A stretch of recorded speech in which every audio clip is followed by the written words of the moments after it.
been continuing on. So that is okay, because as I have a PowerPoint this morning, those of you who are sitting in the front row will be able to see it more easily. All right, I'm going to pray for us this morning, and then we will get started.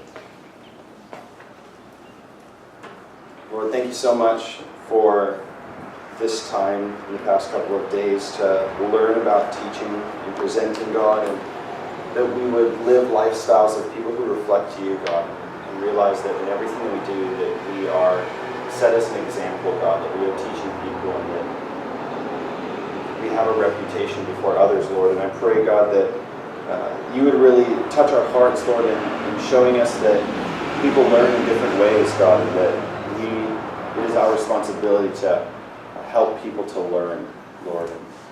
Would that really sink in today?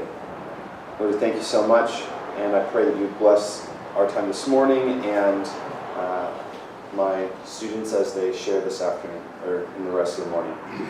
Thank you, Lord. Amen. All right, so this morning we will be talking about learning styles of all sorts of different people. And as we've been talking about teaching this week, one of the biggest things that I've continued to hit on is that people have to learn for you to be teaching them. If nobody is learning, then you're not teaching, you're just speaking. And for people to learn, you have to consider them. You have to think about your audience first, and to think about how are they going to learn? What are the ways that they learn? How do they process information? How do they take in information? So that you can teach them effectively and they will be able to learn to the best of their ability. So it is our job to conform our teaching to help students learn. And we're going to go through learning styles here, and I by no means am perfect. I have a lot to learn, and as I read through this packet and added my own stuff in here and went through it, I learned so much myself of being reminded, oh yeah, this is stuff I need to be considering and doing. So we're going to go through this together. So if people are not learning, we're not teaching them. And the important thing with learning styles is each person is unique. So the way one person learns is not going to be the same way another person learns. And in the West, we often try to box people in to one way of learning. And that is the way school is oriented. Formal education, high school, middle school, college, is all oriented mostly in one direction. This is how you learn. And for us to break out of that is going to bring effective learning to our students, when we can effectively break out of teaching them in only one mode. And that's what we want to do and what we want to talk about this morning, because the question that is commonly asked of people is, how smart is Randy? Or how smart is Pine? And we measure them based on certain things. But we don't want to ask how smart is somebody, but we want to ask, how are they smart? So how is Pine smart? How is Randy smart? In what ways do they learn? In what ways are they smart? Because each person is unique. The same way that Carrie is smart, Randy will not be smart in the same way, and vice versa. One of them has an easier way of learning in one direction than another does. And we want to be able to teach people according to that. So we want to ask the question, how are they smart?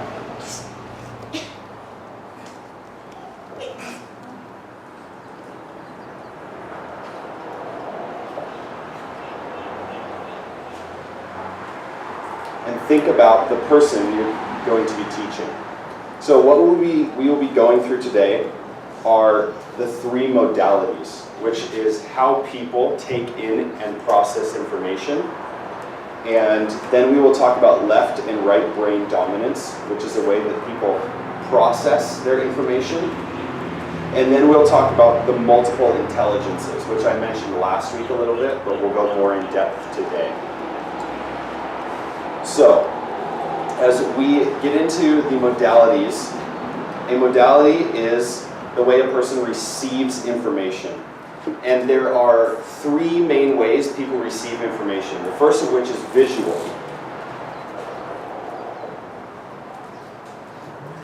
And people who receive their information and process it visually are 65% of the population are dominant visual learners. And the second is auditory. And these people make up 20% of dominant. And then kinesthetic.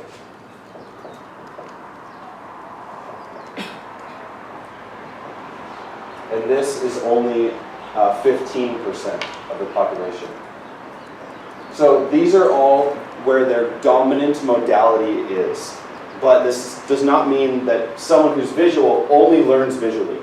Okay? Everybody retains and learns information through each of these, and you can grow to become more visual or grow to become more auditory. In the West, we're often trained to be more auditory because of the way lectures work. But people will process and retain information best when they learn through their dominant learning style, which is why it's important to have so much oriented towards visual, because probability is the majority of the people you're teaching are going to be visual learners. So you need something to engage them visually.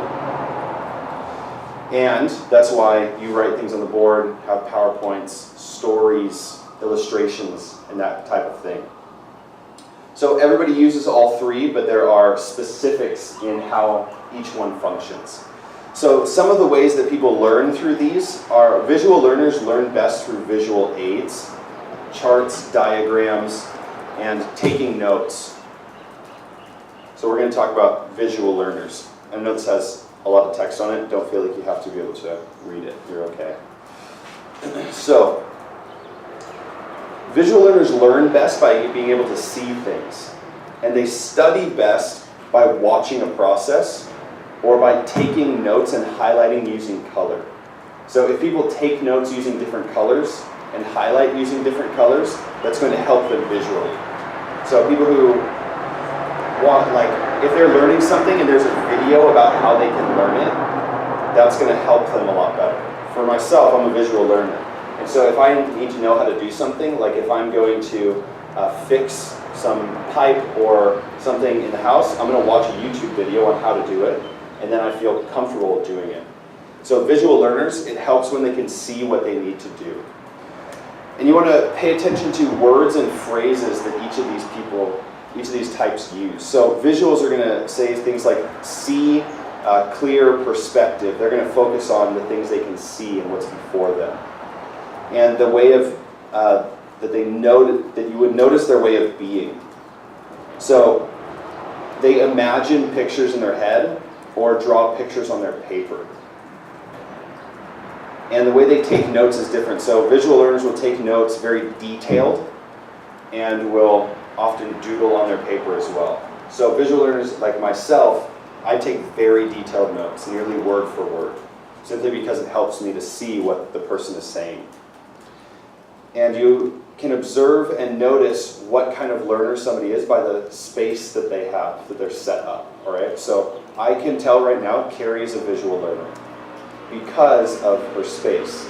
And visual learners usually have a very neat and organized space because it helps them to see what is before them. So Carrie has her cups laid out, and then her phone, and her pencil case, and her Bible is a certain way. So everything's neat and organized.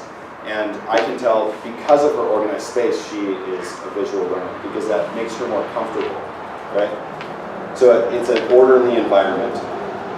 And then there are different eye cues for each one. So like where someone's eyes are looking, right? So for visual learners, they will look to the upper left when they are imagining a visual memory.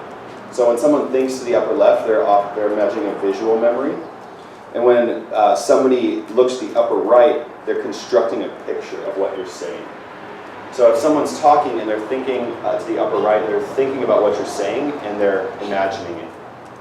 Or upper left, they're remembering something by a picture. And so those are kind of cues of what to look for in visual learners. And ways to teach each of these learning styles. So I know I'm going kind of fast, but I have a lot to cover with each of these. So visual learners, something that really helps them is to give an agenda of where you're going. When someone has an overview of where you're going, they feel comfortable in listening to you and hearing everything that you have to say.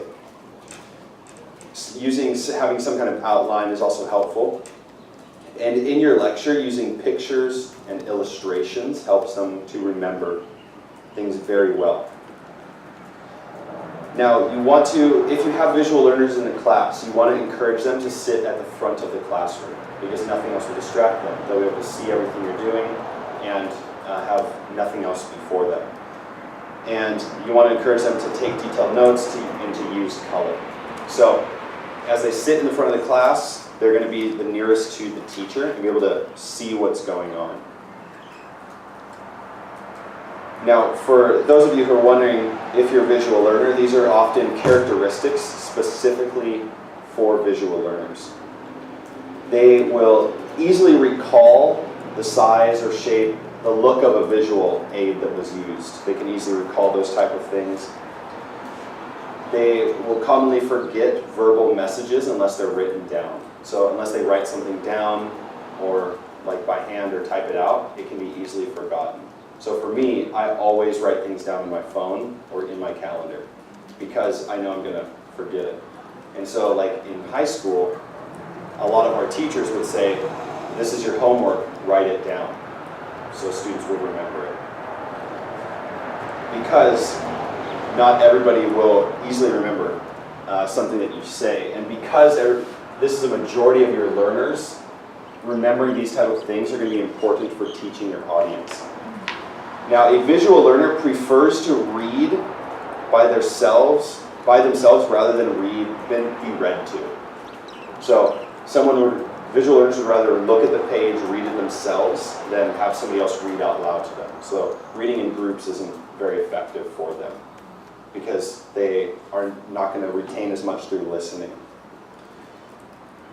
They'll take detailed notes to the front of class, which I already talked about, and have organized office spaces. So the place that they learn is going to be organized. The place they live may not be as organized, but where they're going to learn is going to be very organized. So let's talk about auditory learners. So visual learners are going to be a majority of your class. They're going to be those who need something to see. They're going to need something to grab hold of. I can send you this PowerPoint that just has a bunch of stuff about the different learning styles, but what are going to be important to remember are that you would have them sit in the front of the class and that you would conform your lecture so that it's easy for them to learn. So using color, using visual aids, PowerPoints, pictures, illustrations, and when you use illustrations, using them so that they can create solid memories with them, right? Things like painting a detailed story or elaborating on a visual that you have will help visual learners. Now, auditory learners. Auditory don't make up as much of the population, but auditory is the most common secondary modality, right? So while most people are visual, auditory is the most common secondary. So people will retain and learn through auditory. And when I talk about oral communicators at the end, all of us in history come from oral communicating cultures. Every culture has been an oral tradition, had an oral tradition, and that developed the auditory learning style, remembering and retaining through the auditory function.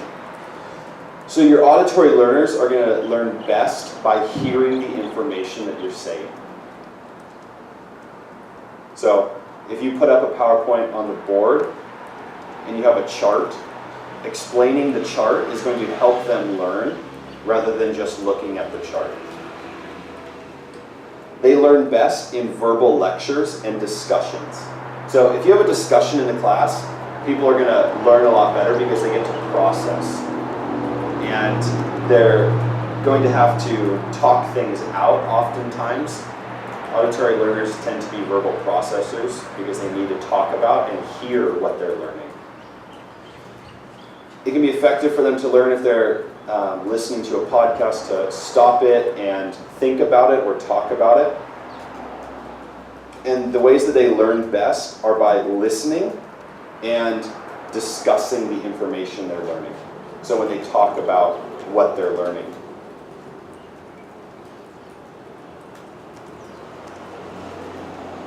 And some ways to identify auditory learners are listening to the words that they use. They'll often say things like, oh, I heard you say this, or I'm hearing you say this, or I heard. They'll use things like discuss or paraphrase or sounds like. So they'll use words that coincide with hearing and auditory functions. Auditory learners will listen and then repeat back what you said. So that is often their way of being, is they'll listen to what you're saying and repeat it back. And in taking notes, auditory learners usually take very few notes. Because most of what they're learning is through their ears and not through what they're seeing on their paper or through what they're writing out. So auditory learners will often hear many things and retain a lot just by hearing. Now, some people that might be an excuse for them, and they just say, oh, I'm an auditory learner, or I learn by listening, and then you ask them to talk about the lecture and they don't remember anything that was talked about. Because they're probably not an auditory learner, because they're not retaining what they're hearing, but they would actually be retaining what they're writing. And so notes are going to be important for a majority of people, because in comparison, not many people are auditory learners. And what might look like someone who is simply sitting back and not listening, someone who might not be taking many notes, could be someone who learns auditorily. So they might sit back and just be taking everything in and listening. Or we might think that guy's not paying attention because he's not taking many notes. But they could be someone who is learning through listening. And that's actually their main function, is learning through hearing what is being said, not through writing it down, is how they'll retain most of it. For auditory learners, their office and desk space will have more organization, but not as much as visual learners. Right? So that isn't as much of a concern for them. And their eye cues, just like visual learners, auditory learners will look to the upper left to remember a specific sound, and to the upper right to construct a sound. So just like visuals look upper left to remember an image, and then look upper right to construct an image, so auditory does the same thing with sound, where they're making and retaining a sound. So some of the ways that's important for teaching auditory learners, just like for visual, knowing where somebody is going with their lecture, having kind of an outline is very important. And for auditory learners, what you do with your voice is very important as well. How you fluctuate, where you leave pauses. Because remember when we talked about on Friday, that silence is your friend. You don't have to fill your time with saying or verbal quirks like, did you get that? Or okay, is everybody understanding it? You don't have to feel like you have to fill your time with those things. Because auditory learners are going to learn best through how you fluctuate your voice. And if you speak in a monotone voice, often auditory learners have a very difficult time paying attention to that. And these students often need time to discuss and verbally process. So leaving time for discussion. So if you're doing a long lecture and you have time for discussion, then that's great. So if you have a break and you leave a question at break to talk about, or leave something for them to discuss at break, then that is going to help them to process and learn what you're speaking on.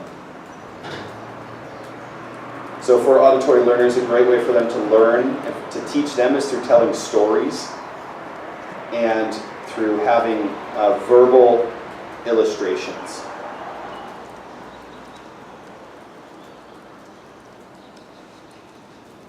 And a great way for auditory learners to learn is with reading out loud. So when you have them read out loud in class, or like for DBS when they're reading out loud in small groups, that will help them to learn.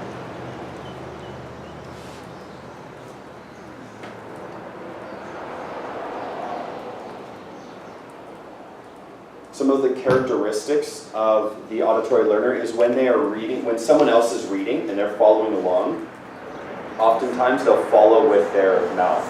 And they'll like mouth the things that they're reading, even though they won't be saying it out loud. So they'll follow along with their mouth, but not with their voice.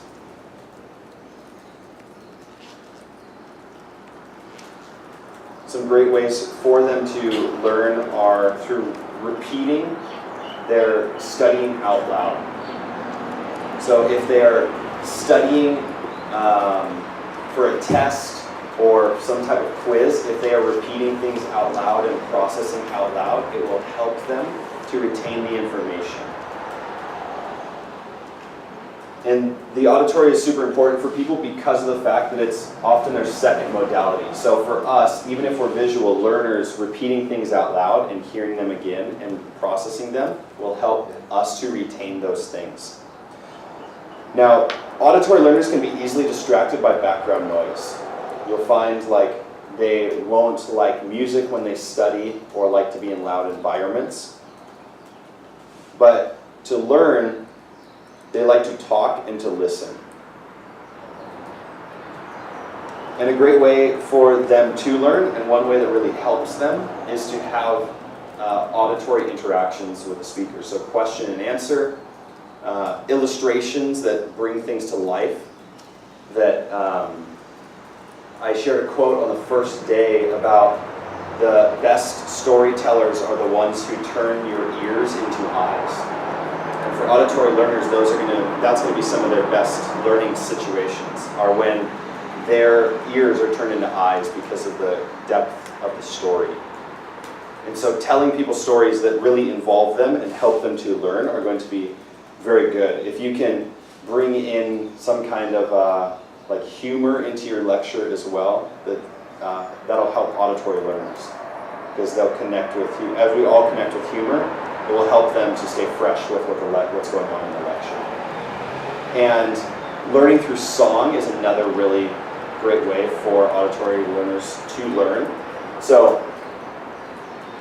in SBS, when we would study for tests, one way that there were certain groups in SBS that study different ways. So we would have tests like every couple weeks, and some of us, which I was a part of, we would just sit down and study the information and just review it and review it and review it. And then others in our class would sit down and for a couple hours during the week, they would make a song of the information.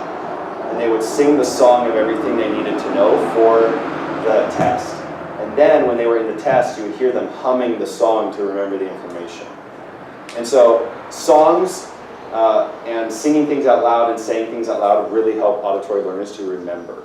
And so if you connect what you're doing with some kind of music, that really helps auditory learners. Okay, kinesthetic learners. Kinesthetic are those that need something to touch and to hold. And kinesthetic make up about 15% of the population as their first learning modality. And also in this are tactile learners. So kinesthetic learn best by doing something, and then a tactile learner is like part of this, and they learn best through touch. So a kinesthetic learner is going to see something done and they want to do it as well.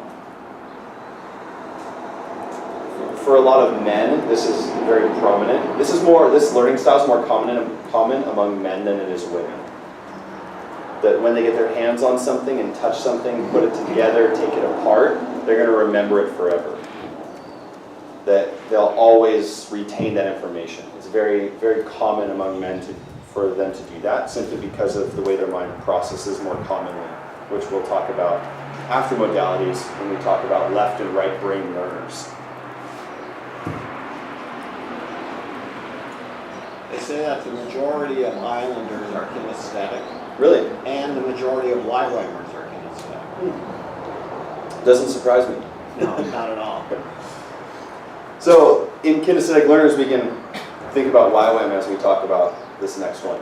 So kinesthetic learners are going to learn best by being physically involved with something and being hands-on. So if you have something that they can do or make, or be a part of. And this doesn't just apply to teaching in a classroom, okay? So whether you're teaching someone at a Bible camp that you're doing on a DTS outreach, or whether you are part of some youth group somewhere, or maybe you're in a job and you have to do training for somebody, the best way to train kinesthetic learners is to put them into the environment and have them train and learn that way.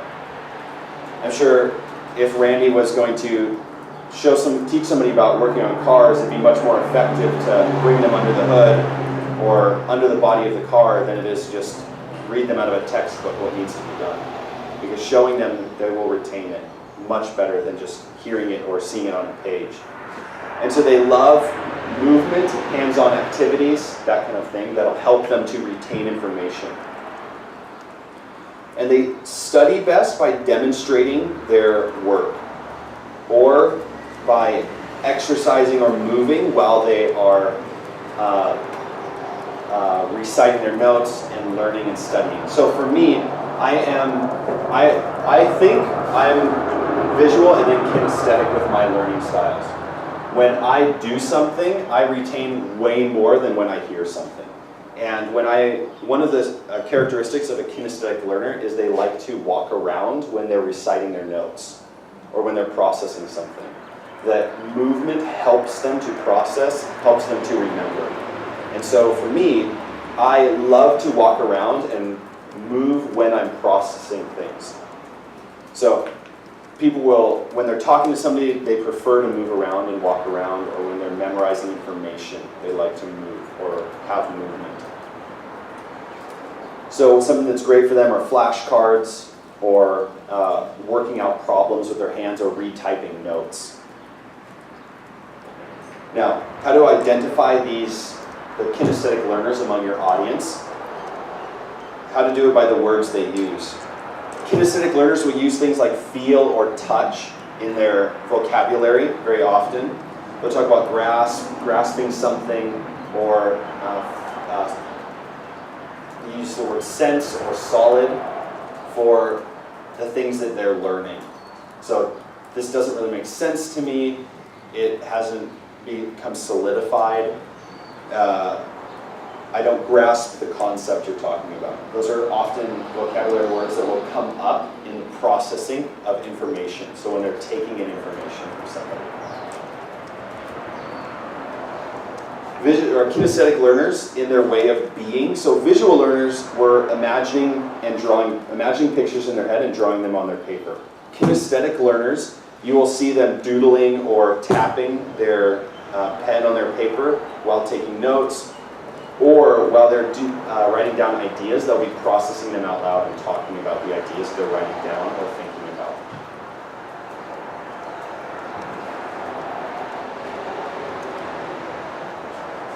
When they're taking notes or studying or sitting in class, you'll see kinesthetic learners moving a lot. So they tend to be more active, which is a lot in children, because when children are learning, when they're young, it is more difficult for them to learn simply by seeing something or hearing something. But when children do something, they retain it much better. And so there's a lot more fidgety children in classrooms because of their learning style when they're younger. So if children have something hands-on to do and to play with, they'll learn much better. So that's, I think, where a lot of children we see diagnosed with attention issues because they can't sit still is more because of the learning style of youth than it is about their issues with their brain, because they're developing and they're learning.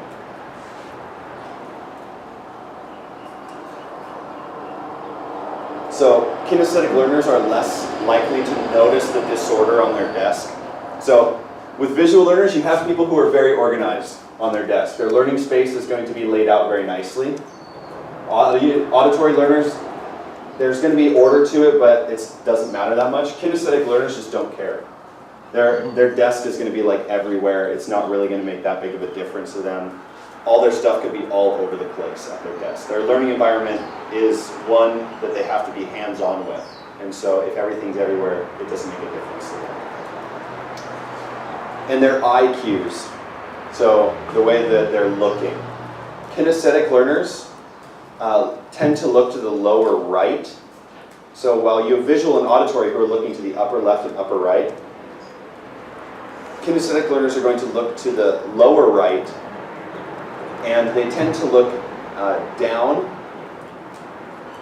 like and are likely assessing how they feel. So something I'll mention here in a second is kinesthetic learners often will talk much more about their emotions, and they'll be much more emotional than auditory or visual learners in how they process information. So this doesn't dictate their personality. This has a lot to do with how someone's learning. So kinesthetic learners will be a lot more emotional in their learning than visual and auditory learners will be.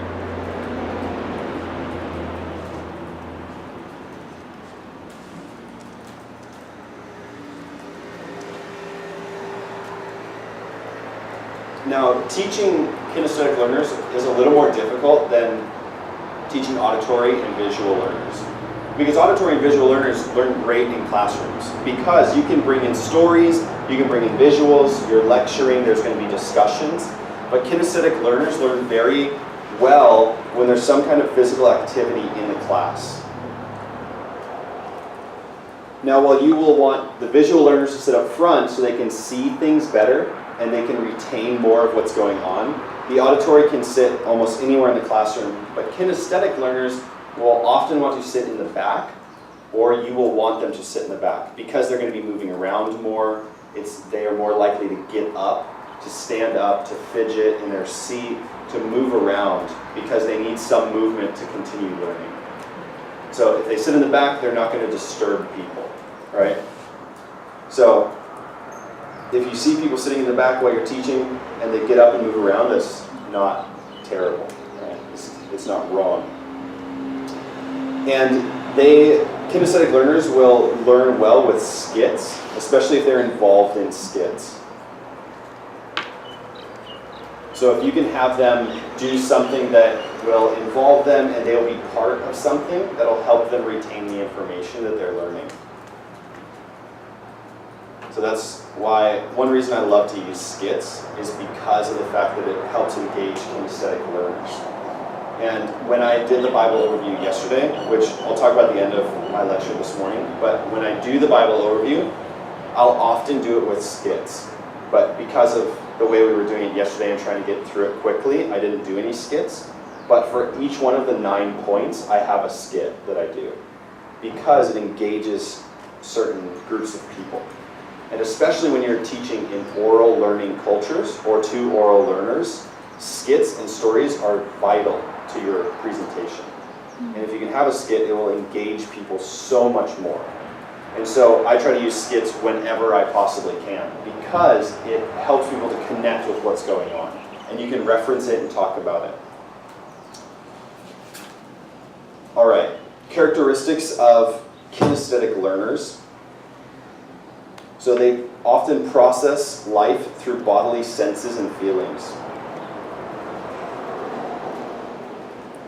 So they'll notice the feelings that they have or the emotions that they're going through. So if they're talking to somebody and feel nervous, they'll think about the knot in their stomach or the queasiness that they feel. Emotions are a huge deal in processing information for them. And they like to be physically busy. Something you'll also notice commonly with kinesthetic learners is when they're reading a text, they'll follow with their fingers. So as they're reading the Bible, they'll follow with their fingers or a book or on a screen. It'll help them to learn the information because they have to engage movement in their learning style.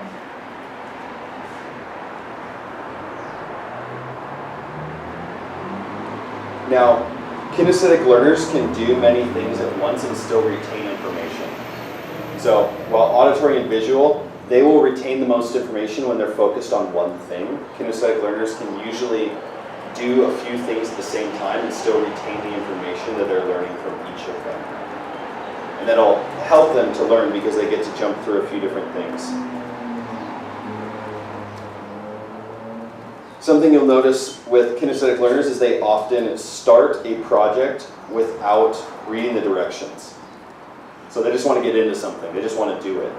They don't care about how to do it. They want to figure it out. and they really enjoy sports and anything that involves physical activity. And they're much more likely to use their hands when they explain something and talk about something. So you'll notice that in myself. Yesterday we had a few people, or I was here with Stephen, Abby, Ellie, Pine, and they all shared. And Pine used her hands to describe like the armor of God, and touched each part of her body where it was, the helmet of salvation, the breastplate of righteousness, the belt of truth. And it's those type of things that help people engage with what they're learning. And so, for example, if she was teaching a class and was like, okay, we're going to put on the helmet of salvation. So she would say, okay, now everybody do the motion, put on the helmet of salvation. And that'll help people to remember and to retain it. So simple things like that, where you're like, okay, now everybody put on the belt of truth, and you just do this. People are going to remember it better because they use their hands. Even though they're not doing something super physical, like constructing something or building something or taking something apart, doing something as simple as this will help them to retain the information that you're teaching them, because they get to involve their hands physically.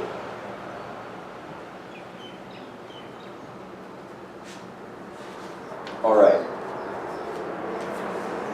So now let's talk about, so this is how people receive information. Visual, auditory, kinesthetic. This is how people take in information, and a little bit with how they process it. But the main way of processing is going to be through left and right brain dominance. Okay? So left and right brain dominance, your brain is connected by this fiber, and each part of your brain is connected. So nobody uses one side independently. Okay? So even if you are more right brain dominant, you still use the left side of your brain. Okay? So don't think like you only use half your brain. Everybody uses their entire brain. Just some people, or everybody, tends to lean to one side versus the other side. Okay? Now, when I first see this picture, I'm like, dang it. The right side looks so much more fun than the left side. And I'm a left brain dominant person. And when I see this picture, I like am unhappy. Because I'm like, this sucks. Like, the left brain's so boring. But as I read the left brain and the right brain, the trade-offs are so strong in each other that each one balances each other out very well. And so thinking about these type of things and knowing which side of the brain is going to be very helpful in teaching your students and how they process information. Okay? So don't let this sway you. All right? So if you are more left brain dominant, that is amazing. I'm left brain dominant. If you're more right brain, like swayed in your actions and the way you interact with people and process information, that's awesome. And you'll find that your class definitely is in two different areas. So one is not better than the other. Okay? It's just like when we talk about how someone is smart. Okay? We're not looking for how smart is somebody. We're not looking for which one is better. We're asking how is somebody smart. Okay? So one is not better, they are both unique. And each one has something to offer. So left brain people are going to be more analytical and detailed. So as you talk about something, they're going to think logically. They're going to process it detailed. They love details, and it will help them to learn to have more details. Right brain people are going to be much more of a global picture. They're going to look at the big picture of things. Instead of details, they're going to look at how everything fits together big picture-wise. The details aren't going to be as big of a concern. It's just looking at the whole idea. So right brain are going to be those that look at a big picture of something and think about the holistic side of it.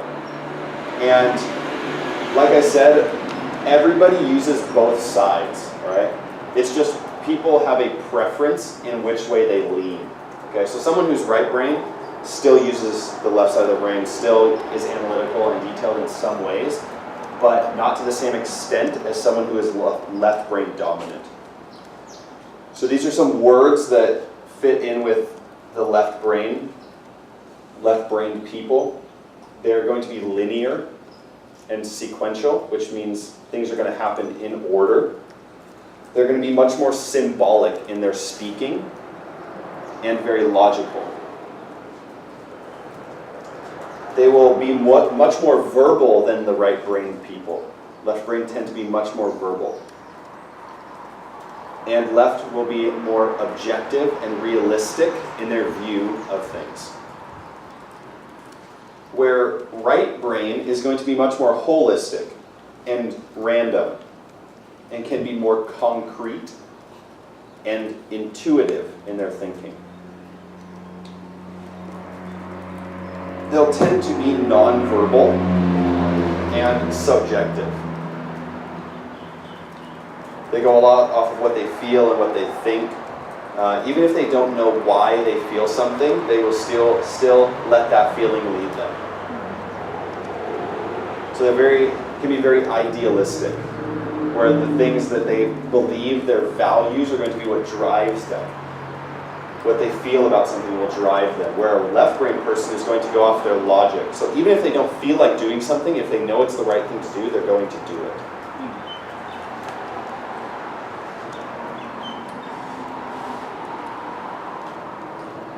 So a left-brain person is going to process information from the very small parts into the very big parts. Okay, so they're going to go from the part to the whole picture.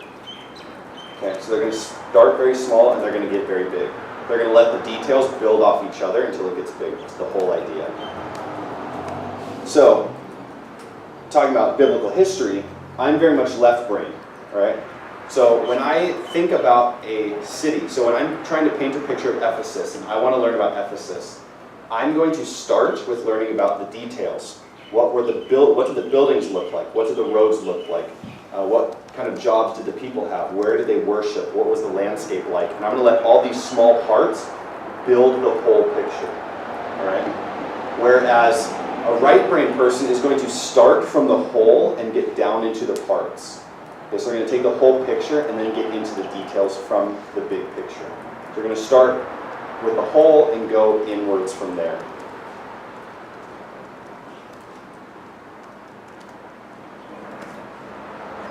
And a left-brain person is going to be more likely to line things up in order and put things into a certain order.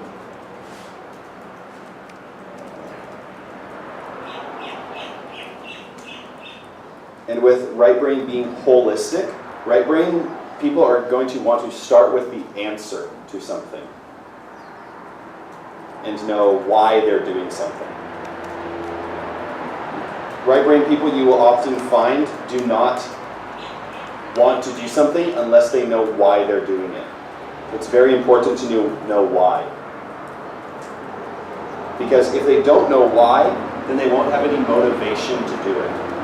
It'll just be pointless for them. They won't see any reason. And you'll see why here in a second. So, left brain is going to be a lot about speech, analysis, time, and sequence. Okay? So things in order, they're going to want to hear it, they're going to want to say it. They love when things come together in order. Left brain are more, work well with letters, numbers, and words. And right brain is going to look at patterns of things. They're going to see patterns, they're going to be much more spatial, which means they'll be aware of the space around them and what is in the space. They're very aware, and context is very important for right brain.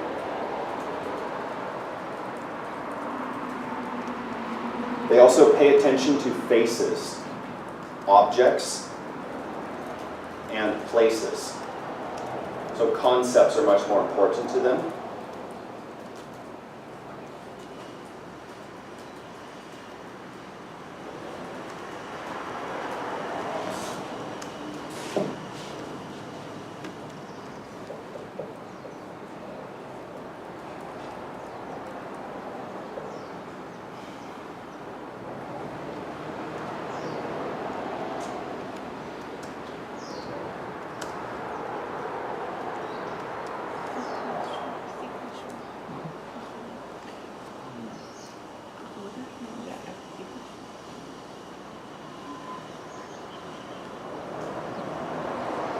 So your left brains are going to be very sequential thinkers.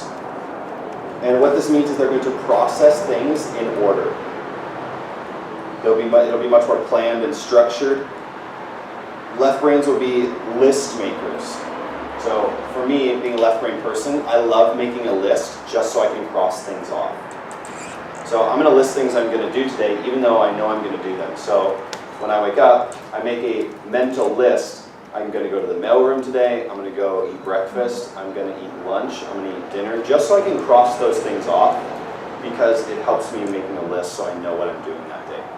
So for example, I know I'm going to go to the store today. I'm going to buy ivory soap for one of my classes. I have to do a lab.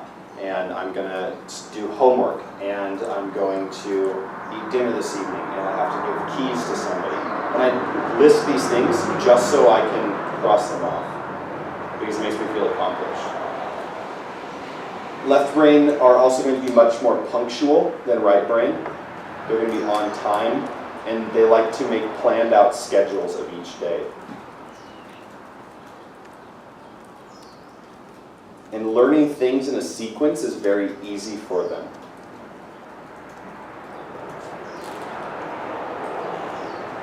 Now, symbolic left brain, more symbolic, that means they're going to have an easy time with letters, words, and mathematical notation. So x times y equals blank. They're going to have an easy time with those things because they're symbolic. They don't have to have something super concrete. They're okay with symbols and ideas. But they are also very logical. And they use information piece by piece. And their decisions are much more based on reason and fact than upon their feelings. So, for me, I'm going to base the right thing to do, not off how I feel, but what I know is the right thing to do. So off the logical decision, okay, this is the right thing to do, that's what I'm going to do.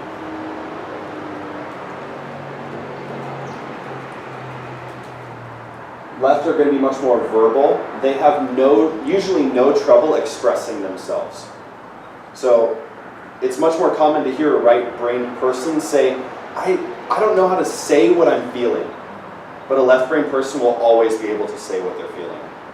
It'll be very rare that they can't explain themselves.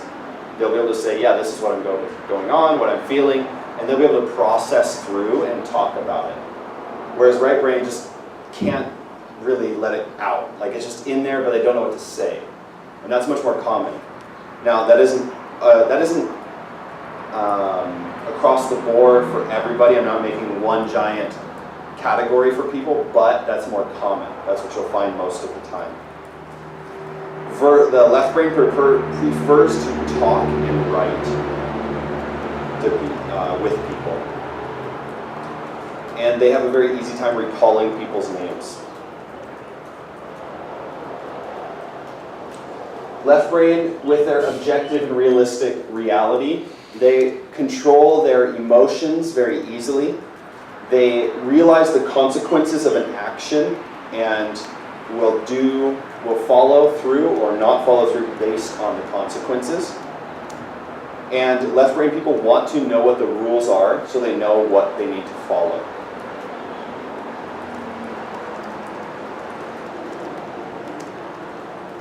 So oftentimes, teaching the Bible to left brain people, you're going to find them much more commonly looking for what they need to do and what they need to know. It won't matter how they feel about it or what they think about it, because if they give authority to the scripture, they will do what it says, and that'll just dictate their life.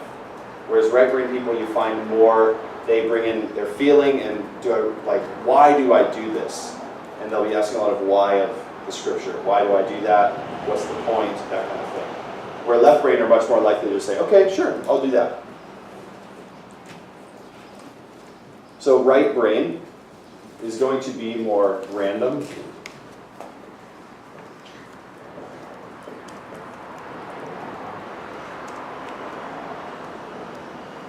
Concrete. Intuitive.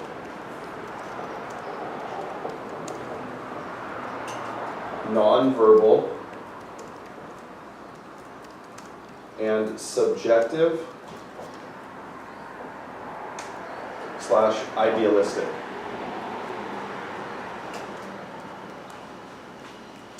In the right brain, this randomness isn't like a bad thing. It just means they're going to be much more fluid and spontaneous and impulsive. So when they want to do something with somebody, they won't often plan ahead. They'll just say, do you want to go and do this? It'll be much more impulsive. So that random isn't something that's like bad. It's just often the way that they live their lives. They will move from one task to another, which makes them less punctual. So right brain are often less punctual because they're more fluid and random. And they may turn in assignments late or incomplete because they were focusing on or doing something different. So they'll be doing one thing and then they don't finish it and just move to something else. And then maybe that doesn't get finished and then they move to something else. And so if an assignment comes in late or incomplete, it's often because they just switched to doing something else. And when they think about a schedule, there's often rebellion in not wanting to be part of a schedule. So they hear the schedule and they're like, yeah, I don't want to do the schedule. I'm just going to be impulsive or kind of want to do my own deal. So that's more common among right brain. And right brain in their concrete, this means they want to see and feel things. They want to have something before them that they can hold or touch that will show them what someone is describing or saying. And they prefer to see things in context of how something will work. So you might show them something, but they want to see how that's going to play out. And the intuitive idea is that they're going to think about things and solve things on a hunch. So if they're going to go by their gut feeling. So I feel like this is right, and so I'm just going to do that, or I'm going to say that. And that's going to be much more common among them, following their gut feelings or their hunches. They're going to be more nonverbal, and oftentimes they'll know something is right, but they don't know why they know it's right. They just know that's the right answer, or they know something, but they just can't figure out why, or they know what's meant, but they don't understand how they know it. They're more intuitive and nonverbal in their interactions with people. So this verbal idea means like you need to explain and tell me how you're feeling, whereas a right brain thinker being nonverbal means they're going to pick up on things. So even if you don't say it, they're still going to try to pick up on what's going on. And they respond to people's facial expressions and tone of voice very often, seeing what they're showing people. And this subjective and idealistic idea, people are going to be much more creative, and they will process things with their emotions, and they'll be much more free-feeling.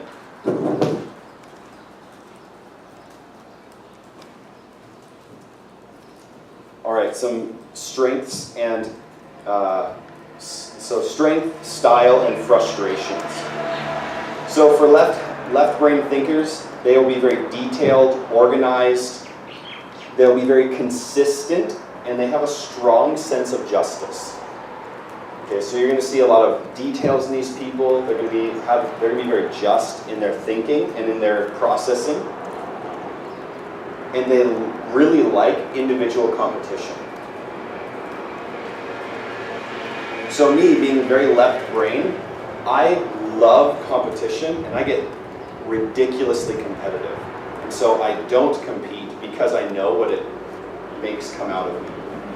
So you can ask Sheree, I get so competitive to the point that it's like absurd. And so I don't compete because I'm too competitive. So left brain people are often very competitive people, or more competitive. Right brain strengths are they see things in big picture, and they think in relationships. They cooperate in groups very well, and they have a strong sense of fairness. So where left brain thinkers, they accept things that are unfair. Okay, if somebody gets something better than another person, left brain's just going to be like, okay, well that's just how it happened. They're going to accept it. Where right brain are going to want things to be more fair. because they go off of their feelings more often. So right brain is also very good with body language and getting others involved. And so they're very good with groups and with people. Let's talk about the style of a left brain thinker. So the style of a left brain thinker, they're going to think very step by step. So when they process information, it is very helpful to give them a step-by-step instruction. This is where we're going. This is how things link together. So if you're processing a verse, like Stephen did yesterday in our group, he processed it step by step. And that's very left brain, and it helps left brain thinkers to see where the conclusion came from. So processing something step by step is very important. Left brain style, they're going to be very prepared, and they would like to know what is to be expected of them. They value fact over feeling. So what is the truth? So people will often say things like, I don't feel God right now. I don't feel like he's close to me. But we know the word says that he never leaves us or forsakes us, and if we draw near to him, he'll draw near to us. And so a left brain thinker is going to say, that's why we call it the faith and not the feeling. Because your life is based off of faith and not feeling. And so that'll be very common left brain thought, is it doesn't matter how you feel, the truth is still the truth. And so they'll go off of facts over feelings. Left brains, dominant, prefer to finish one thing at a time. So if they start something, they love to finish it before they move on to something else. And often they will not start two things at once. They'll just do something and then do another thing. And they are very self-motivated. They don't often need something else to motivate them. They can motivate themselves. And it can be very easy for them to find the facts, but miss the main idea. So they might see all the details, but then not understand the big picture.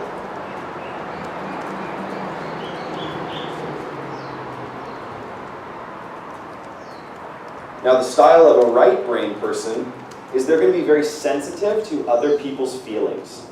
Okay? They're going to think about how the group feels. How does each person in the group, what are they feeling? How are their emotions? Right brain people be very flexible oftentimes. And that comes from this randomness, which is more impulsive. Okay, so their style is going to be flexible because they're more impulsive and they can move around a lot. It's okay if things shift and change. Now, something you have to be aware of is left brain people they don't take criticism personally. Okay, so if you tell a left brain person they did something wrong, then they accept it and then they do it right the next time. If you tell a right brain person they did something wrong, they will take it personally. Much more common, they'll take it personally. And so you have to be aware of how criticism comes in with right brain thinkers. You have to be aware that they will take things more personally, and so your wording is very important in how you correct people who are right brain thinking. And it is much more common for right brain thinkers to avoid competition. So they will commonly try to step outside of it. They won't really like it or want to participate in things where they have to compete with another person. Now, different from left brain likes to do one thing and finish it. Then they feel accomplished. And they feel accomplished every time they finish something.